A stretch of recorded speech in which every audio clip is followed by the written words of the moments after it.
Qu'est-ce que la géobiologie? La géobiologie, c'est une pratique qui est très ancienne et pourtant le nom géobiologie, lui, est très récent. Il date environ d'une trentaine d'années. Avant de vous expliquer ce qu'est la géobiologie, je vais très rapidement me présenter. Je suis Elsa Bisoire, je suis géobiologue et coach énergétique. J'harmonise les lieux de vie, je propose également des transmissions en géobiologie et puis je propose également du coaching énergétique, c'est-à-dire que j'apprends aux personnes à développer leurs capacités énergétiques et intuitives pour transformer leur vie. Si vous avez envie d'avoir plus d'informations, je vous invite à aller voir sur mon site internet. Car aujourd'hui, on est là pour parler de la géobiologie. Quand on parle de géobiologie, on parle de géo, la terre, bio, la vie et logie, la connaissance. C'est-à-dire qu'on va aller étudier l'impact de la terre sur la vie. Ça, c'est d'un point de vue purement étymologique. Concrètement, qu'est-ce que c'est? Eh bien, c'est une pratique qui va aller comprendre, mesurer, étudier l'impact de l'influence énergétique terrestre et invisible sur le vivant. Quand je parle du vivant, je parle des êtres humains, du monde animal, du monde végétal. Évidemment, je parle de tout le monde vivant. On va vraiment aller étudier l'influence des énergies cosmiques et des énergies telluriques. Alors quand je dis énergie cosmique, c'est les énergies en lien avec le ciel, énergie tellurique, les énergies en lien avec la Terre. On va étudier toutes les énergies invisibles qui vont avoir un impact sur le vivant.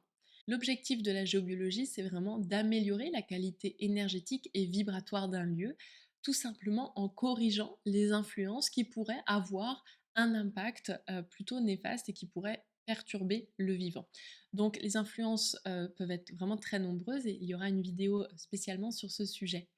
Donc ce qu'il faut comprendre, c'est que ces influences, elles évoluent aussi avec le temps, avec notre société moderne, évidemment, les influences évoluent et donc la pratique évolue avec le temps. Alors vous l'aurez compris, le mot géobiologie est très récent, il date environ d'une trentaine d'années, par contre la pratique, elle, est très ancienne.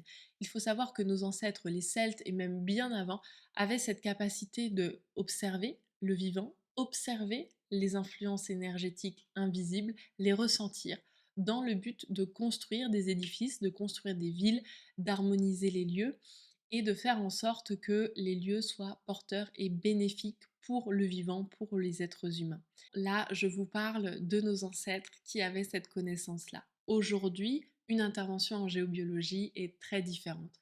Aujourd'hui, on va intervenir soit en préventif, soit en curatif, mais quand même en grande majeure partie, malheureusement encore en curatif. Alors que nos ancêtres utilisaient la géobiologie en préventif, c'est-à-dire qu'ils allaient d'abord étudier les lieux pour ensuite construire. Aujourd'hui, quand on intervient en géobiologie, la majeure partie du temps, bien sûr, c'est en train d'évoluer, mais la majeure partie du temps, on va intervenir en curatif, c'est-à-dire une fois que la maison est construite, on va se dire ah mince, là, peut-être qu'il y avait des corrections à apporter. Dans ce cas, ça n'est pas très grave, on va pouvoir apporter des corrections, même si le lieu a été installé sur un endroit où il y a des problématiques énergétiques. Alors aujourd'hui, l'intervention en géobiologie consiste en quoi? Donc je vais vous parler de la partie curative, quand on intervient sur un logement qui a déjà été construit. Eh bien, on va aller diagnostiquer le lieu, on va diagnostiquer les différents types d'influences qui pourraient venir perturber le vivant. Dans quel but? Dans le but d'augmenter les vibrations du lieu, de libérer le lieu de toutes ces influences qui pourraient avoir un impact sur le ressenti ou sur la santé des habitants et dans le but évidemment de modifier l'énergie pour qu'elle soit bénéfique et propice pour le vivant. Alors aujourd'hui, une intervention en géobiologie, elle va aborder plusieurs thématiques et notamment des thématiques qui n'existaient pas du tout évidemment à l'époque des Celtes, puisqu'on va par exemple regarder les ondes électromagnétiques et nos ancêtres n'avaient pas forcément de problème avec les antennes relais comme vous vous en doutez.